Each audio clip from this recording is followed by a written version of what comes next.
देशाच्या विकासामध्ये इन्फ्रास्ट्रक्चरचा रोल सगळ्यात मोठा आहे। आज आपण पाहतो की जगाचे जे देश विकसित झाले त्यांच्या विकासामधलं मॉडेल काय होतं, इन्फ्रास्ट्रक्चर लेड डेव्हलपमेंट। याच उक्तीप्रमाणे मुख्यमंत्री देवेंद्रजी फडणवीस यांनी महाराष्ट्रात पायाभूत सुविधांचा विकास, आर्थिक प्रगती आणि संपर्क व्यवस्था सर्वोत्तम बनवण्यासाठी मोठं पाऊल उचललंय। त्यांचा हाच दृष्टिकोन केंद्रस्थानी ठेवत महाराष्ट्र आपले पूल आणि रस्त्यांचं जाळं विडून सक्षम होतोय आणि याची सगळी जबाबदारी सक्षमपणे MSRDCनं आपल्या खांद्यावर उचलली आहे। देशात माननीय पंतप्रधान श्री नरेंद्र मोदीजी यांच्या कुशल नेतृत्वात 2014 नंतर राष्ट्रीय महामार्गामध्ये तब्बल 60% वाढ झाली आहे।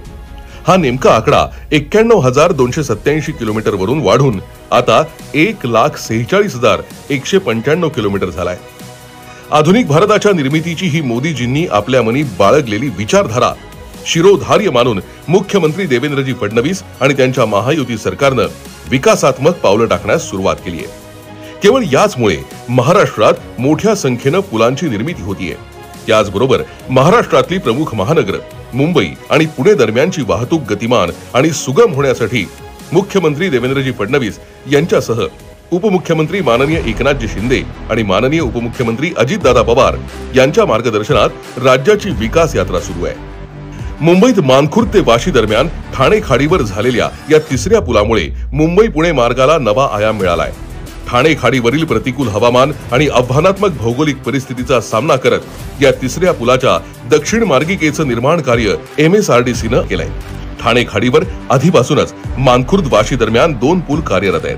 या पुलांवरून होणाऱ्या वाहतुकीवरचा ताण या तिसऱ्या पुलाच्या माध्यमातून कमी होईल। तसंच या तिसऱ्या पुलाच्या मुंबई ते नवी मुंबई आणि नवी मुंबई ते मुंबई या दोन्ही उत्तर आणि दक्षिण मार्गिकांचं बांधकाम पूर्ण झालेलं आहे।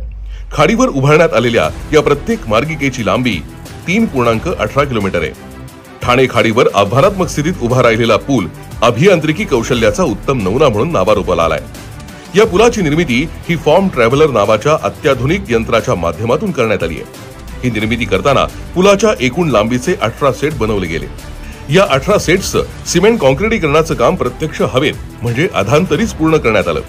यासाठी खाडीच्या कोणत्याही टोकावरून मानवी किंवा इतर यंत्रांची मदत घेतली गेली नाही, हे विशेष आहे। केवळ आधुनिक तंत्रज्ञानाच्या सहाय्याने पुलाची निर्मिती होणं ही महाराष्ट्रासाठी अभिमानाची गोष्ट आहे।